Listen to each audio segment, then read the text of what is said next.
A seventh American service member has now been killed, and the civilian death toll continues to rise in Iran and across the region. Also, you have a new video adding to the evidence that the United States is responsible for killing 175 people, most of them children, at an Iranian girls' school on the first day of the war. And then, of course, we're gonna have to talk about Iran officially naming its new supreme leader, oil prices reaching their highest levels in years, and Donald Trump now demanding total surrender. But where we'll start is with this new video that was published by a semi-official Iranian news agency, though it has also been verified by outlets like the New York Times and Bellingcat. Right in the video, it shows a Tomahawk cruise missile striking a naval base beside the school on February 28th, with the camera then panning to the ground and showing what was left of the school. And the reason this is such crucial evidence is that the United States is the only force in this war that uses Tomahawk missiles. But it's already launched dozens of them over the course of the conflict, starting from the very first day that it began. And that's also according to videos published by U.S. Central Command, as well as statements by General Dan Kane, the chairman of the Joint Chiefs of Staff, who said at a press briefing on March 2nd, "The first shooters at sea were Tomahawks unleashed by the United States Navy, closed in on Iranian naval forces, and began to conduct strikes across the southern flank in Iran." But also, before this new video was released, evidence pointing to U.S. responsibility, it's been piling up. The Times, for example, had already looked at satellite imagery, social media posts, and other verified videos to conclude that the strike appeared to have been part of an American attack on the naval base. You also had other outlets figuring the same, and there have also been reports that the U.S. military's own investigation is approaching the same conclusion, although it notes that it didn't target the school on purpose. Instead, it may have been hit by accident, possibly thanks to faulty intelligence wrongly identifying the school building as part of an Iranian military installation. And actually with that, satellite images show that the building had been part of the naval base as late as 2013, but that by 2016, it had been walled off from the installation. But with that change happening more than a decade ago, it still leaves open the question of how did the US possibly rely on such outdated intelligence? So then also, none of this explains why Trump, despite officials saying that the investigation's ongoing and despite having no evidence, is telling reporters that actually Iran was responsible. We think it was done by Iran. Can you give us an idea? Because they're very inaccurate, as you know, with their munitions. They have no accuracy whatsoever. It was done by Iran. 75 people? In my opinion, and based on what I've seen, that was done by Iran. But then you have the question of, well, how accurate is the US with its weapons? Or because in addition to the school strike, you have the Iranian Red Crescent Society saying that roughly 10,000 civilian structures across the country have been damaged, including homes, schools, and almost 3 dozen health facilities. And while right now, no outside organization has been able to verify that, you did have the World Health Organization confirming more than a dozen attacks on health infrastructure, leading to the deaths of at least 4 healthcare workers. Also, you have the BBC documenting damage during US and Israeli strikes on at least 2 schools, a hospital, and even a UNESCO World Heritage Site. You've also got the group Human Rights activists in Iran reporting that the civilian tolls passed 1,200 compared to only 187 in the military, with more than 300 deaths still unclassified. But in the face of all this, you've had the Defense Department defending itself with, for example, U.S. Central Command issuing what it called a warning to Iranian civilian yesterday on social media, saying that it comes as Iran's terrorist regime blatantly disregards the safety of innocent people, and adding, the Iranian regime is using heavily populated civilian areas to conduct military operations, including launching one-way attack drones and ballistic missiles, and saying this dangerous decision risks the lives of all civilians in Iran, since locations used for military purposes lose protected status and could become legitimate military targets under international law. Though to be clear there, right, just being military targets in civilian areas, it doesn't give an attacker free reign to just let loose. International law is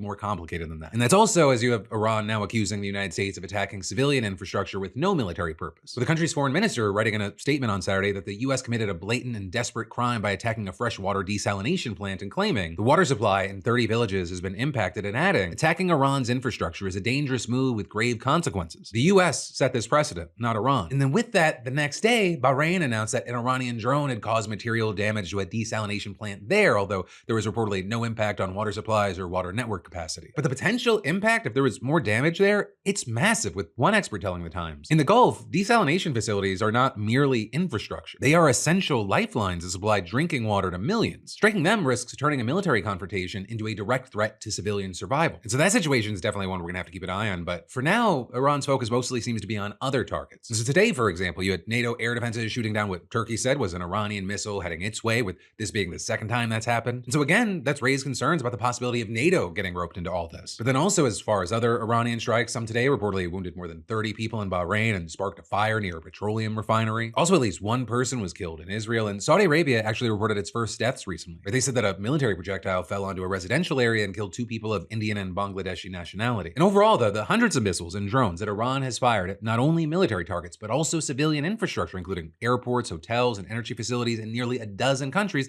has killed at least 20 people so far. And among those killed have been American service members. And actually with that, you had Trump attending what's known as a dignified transfer ceremony for 6 of them on Saturday, all of which were killed after an Iranian drone strike in Kuwait just a day after the war began. But also with this, you had Trump pissing some people off for keeping his hat on during the ceremony, with, for example, the California governor writing, "Take your hat off, you disgusting little man," and former RNC chairman Michael Steele adding, "This fool has absolutely no sense of dignity of appreciation for the moment." So what then sparked even more backlash was Fox News' apparent attempt to hide it. Because Fox News viewers, they were shown an old video of Trump at a similar ceremony back in December, when notably he did not wear a hat to salute troops who had died in Syria. And even then, when the network finally aired a report that included footage from Saturday, it was edited to avoid showing Trump wearing his hat. A hat that notably he was also photographed wearing while golfing yesterday in Florida and is also sold by the Trump Organization for $55. But also with this, getting back to the death toll, yesterday you had the Pentagon revealing that a 7th U.S. service member has now been killed. And while they haven't been publicly identified yet, he or she was reportedly seriously injured on March 1st when Iran struck a Saudi military base where American troops were stationed, with that person then dying from those injuries on Saturday night while officials were preparing a transfer for more advanced medical care at an American military hospital in Germany. And at the same time, interestingly, Israel only reported its first soldier deaths this weekend, saying that 2 were killed in fighting Hezbollah in southern Lebanon, where hundreds of thousands have been displaced. The death toll is approaching 500, and Israel has now been accused of illegally using white phosphorus over residential areas, a move that's considered illegal because of the indiscriminate and long-lasting harm that it can cause to civilians. And notably, that's happening as people in Iran may also be getting exposed to dangerous chemicals thanks to Israel. And that's because it hit 30 Iranian fuel depots on Saturday, including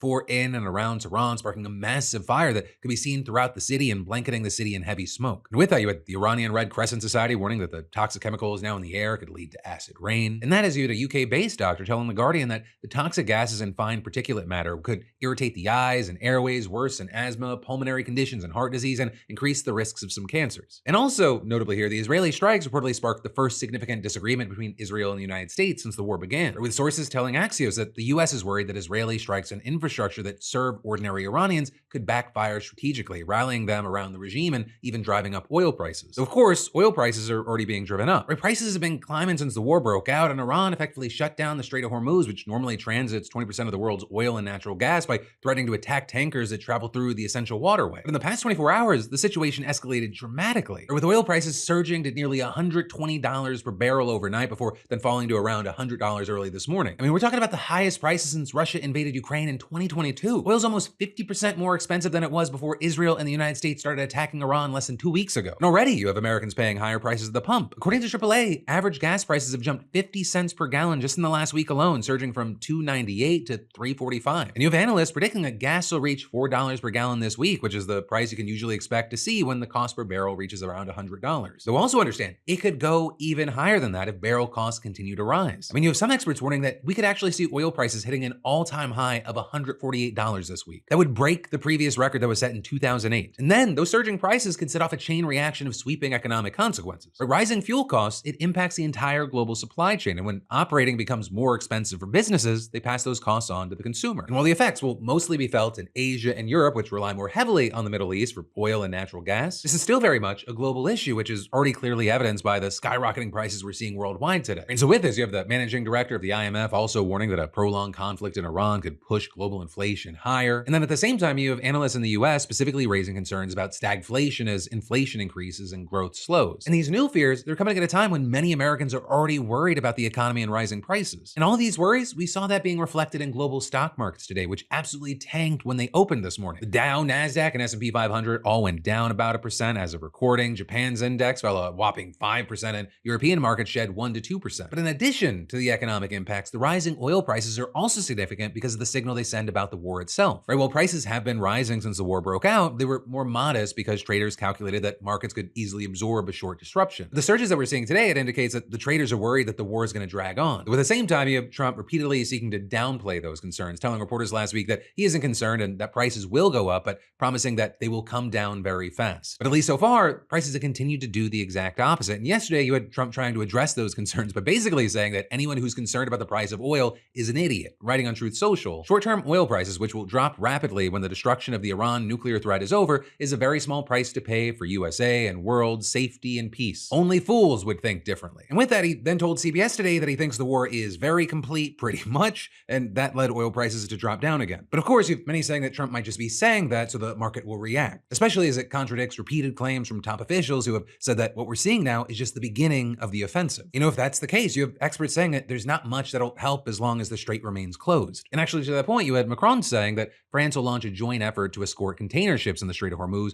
once the initial conflict has calmed down some. And you've had Trump as well, also previously floating the idea of dispatching the US Navy to do the same. Though also with that, I have to note that administration officials have downplayed that possibility, at least for now. But also Trump and other members of the administration have been so inconsistent and out of step with one another throughout this whole thing that who really knows what they're gonna do, right? Trump first suggested that the attack was meant to create the conditions for the Iranian people to rise up and overthrow their government. But then Marco Rubio argued that the strike had been necessary because Iran posed an imminent threat, suggesting that Israel was gonna attack with or without the United States and Iran would retaliate against American forces. But then there's also reason to believe that the administration could have held Israel back, but chose not to. The US actually actively took part in planning the attack, and Trump himself said that, if anything, he might have forced Israel's hand, not the other way around. And so Rubio backtracked while both he and Pete Hegseth downplayed Trump's initial suggestion that regime change has been an objective, with him arguing that the real goal was to permanently destroy Iran's nuclear program and eliminate its ability to launch missiles at Israel, nearby Arab countries, and the United States in the future. Though, of course, notably, American intelligence has assessed within the past year that Iran was not actively building nuclear weapons and is years away from developing missiles capable of reaching the United States. And in any case, while his cronies make that argument, you've just had Trump going back to the regime change argument. Right on Friday, you had him telling CNN that he's not worried about whether Iran becomes a democracy, but he is going to get someone of his choosing in power, saying it's going to work very easily. It's going to work like in Venezuela. And that's even as those around him have reportedly told him repeatedly that this is an entirely different situation and has been since before it began. And with all this, the Washington Post reporting on a classified intelligence report completed about a week before the war that even a large-scale assault would be unlikely to get rid of the regime. And to that point, Iran has now officially named its new supreme leader, with Iran's assembly of experts electing the 56-year-old son of the previous supreme leader who was killed in the initial strikes. And so now the new leader will have final say over matters of state, serving as commander-in-chief of the military and powerful paramilitary Revolutionary Guard. He'll also have authority over a stockpile of highly enriched uranium that could be used to build a nuclear weapon at some point. But then also, beyond his official role and title, he's kind of a relative unknown even within Iran. That said, though, according to reports, he's been an influential figure operating in the shadows, coordinating military and intelligence operations for his father. He's also a hardliner with very close ties to the Revolutionary Guard Corps and was reportedly considered to be their candidate of choice. But while this new leader has largely remained somewhat of a mystery, you have Vladimir Putin offering his unwavering support for the new leader. Israel's already threatened to kill him, and Trump has previously said that this person would be unacceptable to him as supreme leader. Right? And you also had Trump making more comments recently suggesting that he'll do whatever it takes to get his way, writing on social media on Friday, "There will be no deal with Iran except unconditional surrender," and then adding, "After that, in the selection of a great and acceptable leader, we and many of our wonderful and very brave allies and partners will work tirelessly, getting Iran back from the brink of destruction, making it economically bigger, better, and stronger than ever before. Iran will have a great future. Make Iran great again." When he had reporters on Air Force One asking him what he meant by this, he said, It's where they cry uncle, or when they can't fight any longer and there's nobody around to cry uncle. That could happen too, because we've wiped out their leadership numerous times already. But with that, you've had White House Press Secretary Caroline Leavitt, as usual, trying to qualify Trump's statement. But they're saying that when Trump determines that Iran no longer poses a threat to the United States of America and the goal of Operation Epic Fury has been fully realized, then Iran will essentially be in a place of unconditional surrender. But others have also interpreted unconditional surrender as meaning something very different, including Tucker Carlson. Unconditional surrender means foreign troops get to rape your wife and daughter if they want. And everyone knows that. And that has been, if there's one consistent lesson of history, it means unconditional surrender means foreign troops get to rape your wife and daughter. Everyone can feel that. That's like the most atavistic instinct there is. And so to avoid that, people will do anything. And so that's why it requires that level of force to get a population subdued to the point of unconditional surrender. That's why. And so in this case, of course, we don't have the ground force necessary. I don't think Americans would voluntarily participate in it. I just don't think we can do that. It would require weapons of mass destruction. It would require presumably nuclear weapons in order to do that. And let's not lie to ourselves. We're moving toward that. And while, there is a lot that Carlson is saying there, what's very wild is that there is some logic hidden there, and that Trump has presented the only acceptable outcome as the end of the regime, and that means that they have no reason to compromise. And despite the US and Israel's military advantage, it may take them more than 3 to 4 weeks to take down a government that has been fighting for its life, and it may only be opening the door to further escalation. But of course, everything is developing in real time, so I'd love to know your thoughts, feelings, and reactions to everything we're seeing so far in those comments. And in the meantime, of course, we have our eyes glued on this.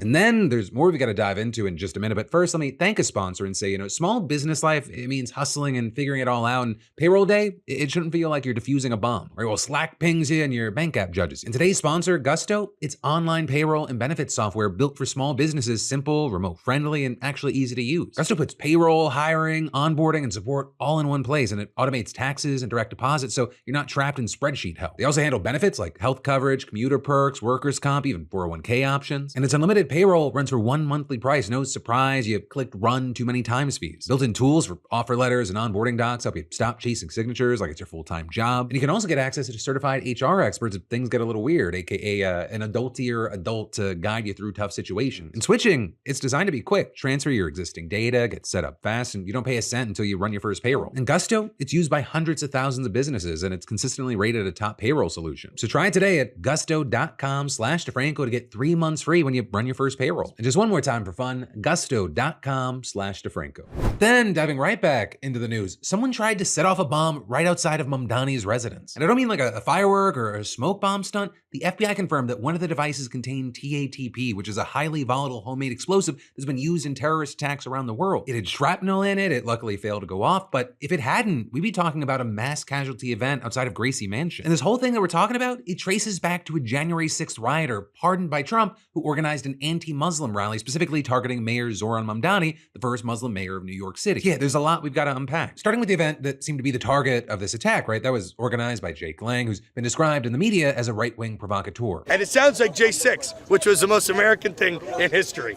So, we have the power. We are the people. And if we want to get somebody out of prison, this is our country. We have the right to self-determination. And you might remember this guy from a previous demonstration just a few months ago where he got his ass handed to him by counter-protesters.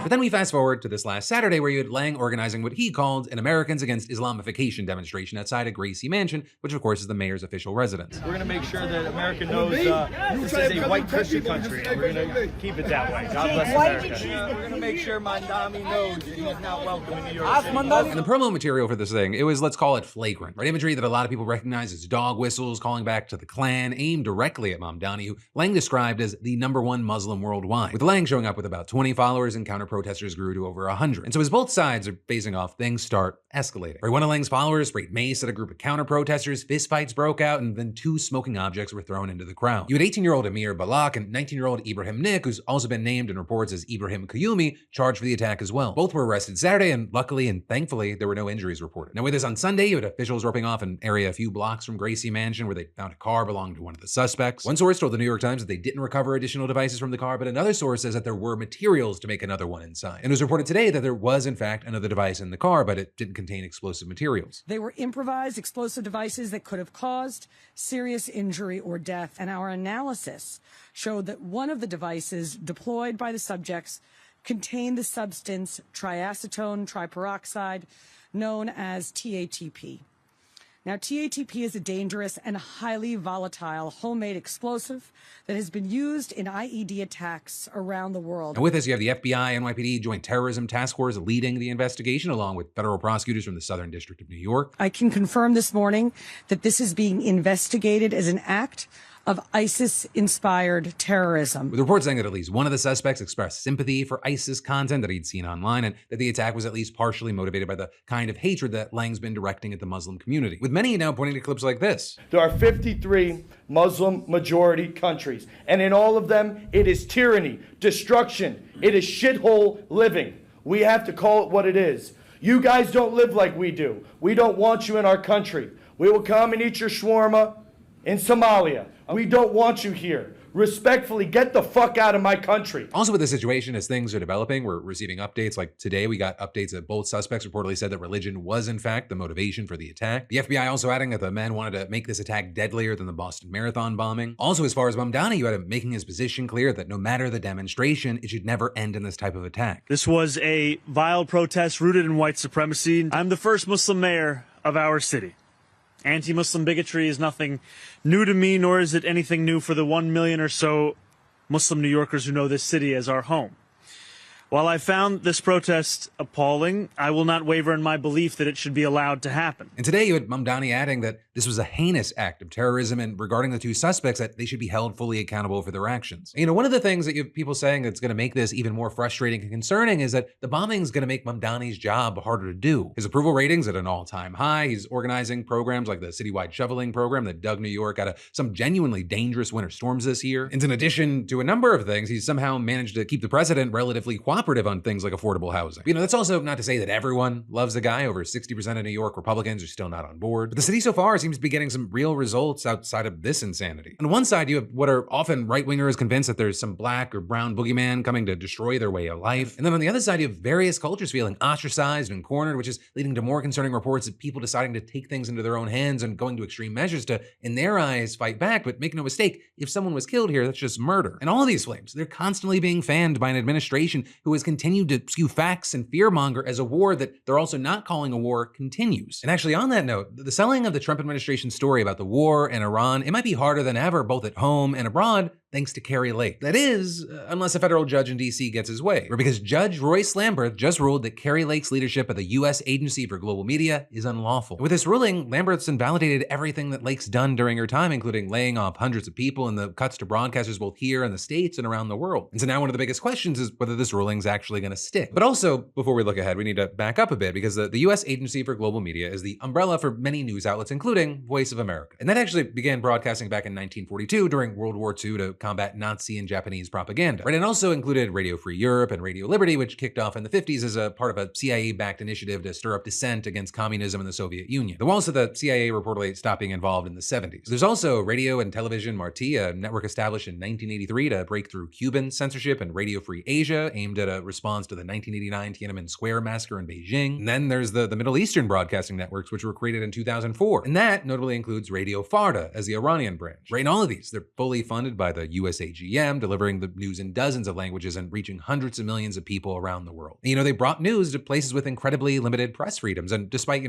how they started, they had full editorial independence for decades. The agency's charter requires journalists to deliver actual news and information rather than just being a government mouthpiece. And you had the so-called firewall, referring to policies that insulate them, their content, and their staff from political influence. But that firewall, it came under attack during Trump's first administration, with Trump's handpicked leader doing his best to chip away at the agency's editorial independence by punishing journalists who wouldn't fall in line to back Trump. A move that naturally led to some lengthy court battles and eventually a federal inquiry that found Trump's handpicked leader had, at least in some cases, violated the law. And I guess because history and the Trump administration repeat itself, we're back to the same place again, though this time with Kari Lake as Trump's chosen. Right, and Kari Lake, she's a former television anchor who unsuccessfully ran for both a U.S. Senate seat and for governor in Arizona. She is very much a die-hard Trump believer, and because Trump rewards loyalty like that, Trump placed her in charge of the USAGM when he came back into office, and he charged her with bringing it down. Right, a year ago, he issued an executive order demanding the drawdown of the agency, which prompted Lake to put most staffers on administrative leave and cut hundreds of contractors. And so that, along with other actions, it led to her largely dismantling Voice of America, which has then in turn led to several legal challenges and even defeats for the Trump administration. In fact, Judge Lamberth's ruling, it came from a case brought against Lake and the USAGM by several employees who were laid off, including Voice of America's White House bureau chief and other journalists. And you had a statement from the plaintiffs reading, "The judge's ruling that Kari Lake's action shall have no force or effect is a powerful step toward undoing the damage she has inflicted on this American institution that we love." And adding, even as we work through what this ruling means for colleagues harmed by her actions, it brings renewed hope and momentum to the next phase of our fight, restoring VOA's global operations and ensuring we continue to produce journalism, not propaganda. Now with this, an important thing to note is that Lake does not technically hold the position of CEO of USAGM, which is the part that requires congressional approval. Technically, she was named senior advisor to acting chief executive Victor Morales, who then delegated his authorities to her, though she has also repeatedly referred to herself as acting CEO or deputy CEO, which has led to some confusion about what title she actually has. But that also wasn't enough for Lamberth. He rejected the argument, saying, quote, "Allowing the president to circumvent Congress's carefully crafted limitations through delegations would violate the spirit of the Constitution." Now, as you can imagine,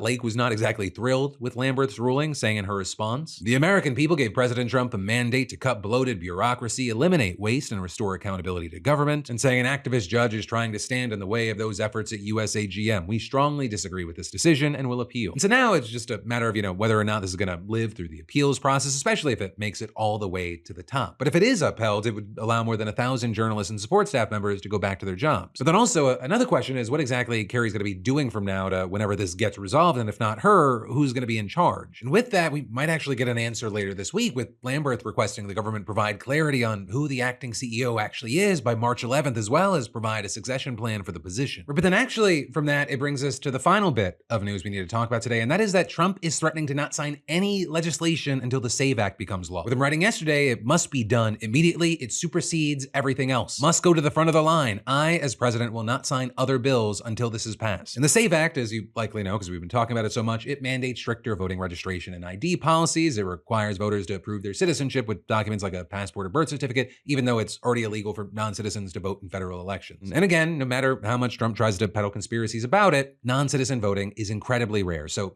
some fear that this isn't really going to help with election integrity, and instead it's actually going to hurt it. Because in a number of ways, it would actually make it harder for eligible citizens to vote. Among other things, only half of Americans have a passport, and the process to get one can be lengthy and costly. There's also the huge crackdown on mail-in voting, but still, it passed the Republican-controlled House last month, and now it sits in the Senate's hands. And Trump has made it incredibly clear that he wants the Senate to move, telling the chamber to focus exclusively on this act if necessary. He even previously said that he'd close the government over the SAVE Act because it's such a high priority, and he added yesterday, and not the watered-down version, go for the gold. Must show voter ID and proof of citizenship, no mail-in ballots except for military, illness, disability, travel, and then saying for this thing that's supposed to be about election integrity, no men and women's sports, no transgender mutilization for children, do not fail. Right, and those last provisions there regarding trans athletes and gender reassignment surgery, they were notably not even in the version signed by the House, so he's asking for even more to go in a new bill, which many see as an incredibly big ask considering the odds in the Senate are tough. Where Democrats largely don't support it, and Republicans only have a razor-thin majority, and they need 60 votes to get it passed. And while Trump's previously urged his party to get rid of the filibuster to pass it, Majority Leader John Thune has pushed back on those calls. Right, then on top of that, some Republicans have even spoken out against the act, saying that they're unwilling to pass it in its current form. And so you had Minority Leader Chuck Schumer seeing Trump's legislative threat and writing, the SAVE Act is Jim Crow 2.0. It would disenfranchise tens of millions of people. If Trump is saying he won't sign any bills until the SAVE Act is passed, then so be it. There will be total gridlock in the Senate. Senate Democrats will not help pass the SAVE Act under any circumstances. With then other lawmakers slamming Trump for putting this so high on his to-do list, arguing nothing to lower grocery prices, nothing to lower gas bills, nothing to lower housing prices. The president says he won't make life easier until he makes it harder for you to vote. And then some arguing that Trump's pose could mean a longer shutdown for the Department of Homeland Security. You may have forgotten because it feels like it's faded to like a background C plot, but there's been a partial government shutdown impacting DHS for a few weeks now. Funding ran out in mid-February as Democrats refused to line the department's pockets anymore until there are meaningful reforms to ICE's operations. But with that, TSA also falls under the DHS umbrella. And while TSA staff are considered essential and they work during the shutdown, they're not getting paid. And so this weekend, we saw tons of travel issues tied to shortages of security staff and major airports reporting incredibly long lines. As of this morning, New Orleans said that wait times could be up to 2 hours. Houston's website estimates that its security line is about 3 hours. And so, some people have missed their flights because of the chaos, and airports are warning passengers to get to the airports incredibly early to handle these wait times. Now, for its part, the Trump administration has blamed Democrats for the shutdown and any effects it has, accusing what they call the radical left of playing politics with their homeland security. But one, Democrats have defended their choice, saying that it's on Republicans to agree to ICE reforms, which American citizens largely support. And two, you also have people arguing that Trump and Republicans are playing politics just the same, especially now that Trump's threatening to not sign any legislation until the SAVE Act passes. And so you have some wondering where Trump actually draws the line there. Or would he go so far as to not sign any potential future DHS funding if the SAVE Act is still sitting in the Senate? And as the shutdowns lingered, we've seen the travel industry urging both sides to get back to negotiating, arguing that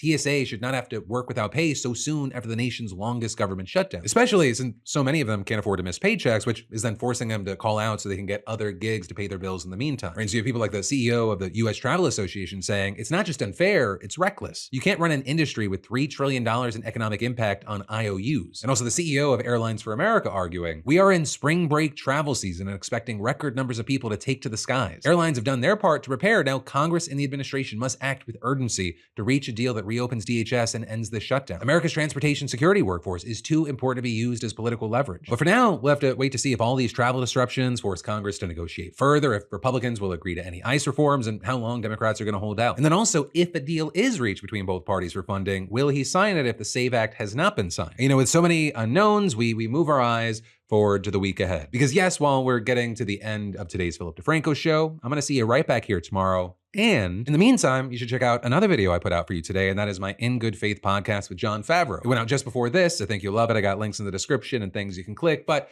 no matter what, I'll see you right back here tomorrow.